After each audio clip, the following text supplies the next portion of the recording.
एक बहुत ही सुंदर हरे भरे जंगल के बीच छोटा सा तालाब था। इस तालाब में एक बड़बोले कछुआ रहता था। वह बहुत ही चंचल स्वभाव के थे। कछुए की एक बहुत ही गंदी आदत थी कि वह बहुत अधिक बातें किया करते थे।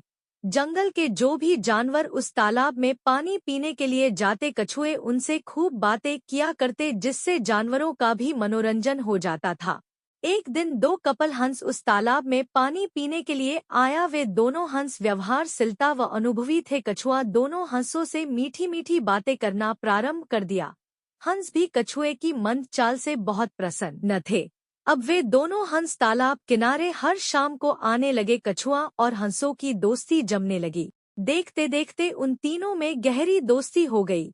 एक वर्ष ऐसा भी आया कि तालाब एकदम से सूखने लगे, क्योंकि इस वर्ष बरसात के मौसम में वर्षा भी नहीं हुआ था। कछुआ को यह चिंता खाए जा रहा था कि मैं कब तक जीवित रह पाऊंगा।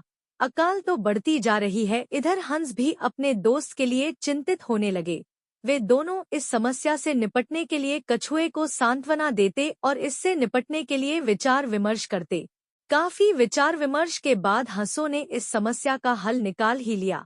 हंस कछुआ से कहता है, देखो मित्र, यहाँ से 50 कोस दूर एक बहुत बड़ा झील है। उसमें तुम अपनी सारी जिंदगी सुखपूर्वक व्यतीत कर सकते हो। तुम्हें कोई भी परेशानी नहीं आएगी। कछुआ यह सब सुनकर रुवासी आवाज में कहते हैं, 50 कोस दूर? वहां तक चलते चलते तो कई महीने लग जाएंगे। पता नहीं चलते चलते कब लुढ़क जाऊं।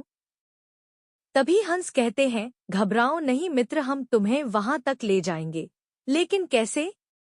तभी हंस कछुआ से कहते हैं, हम दोनों तुम्हें उड़ाकर ले जाएंगे। तुम बस एक काम करना, अपने मुंह से लकड़ी के बीचों बीच पकड़े रहना। ध्यान रहे जब तक हम वहां नहीं पहुंच जाते तुम एक भी शब्द अपने मुंह से मत निकलना, अर्थात चुप ही रहना। कछुआ मान जाता है। हंस उसे उड़ाकर ले जा रहे होते हैं कि बीच में एक कस्बे आ जाता है। वहां के बच्चे, बूढ़े, नौजवान और महिलाएं उड़ते हुए कछुआ को देखकर अचंभित हो जाते हैं। वे सभी चिल्लाने लगते हैं, वे देखो कछुआ उड़ रहा है, कछुआ उड़ रहा है। इतनी भीड़ को देखकर कछुआ शांत नहीं रह सका। वे हंसों से कहने ही वाले थे कि देखो हमें कितने लोग देख रहे हैं। वह नीचे गिर गया। नीचे गिरने की वजह से उसकी हड्डी पसली एक हो गई तथा उसकी मृत्यु हो गई।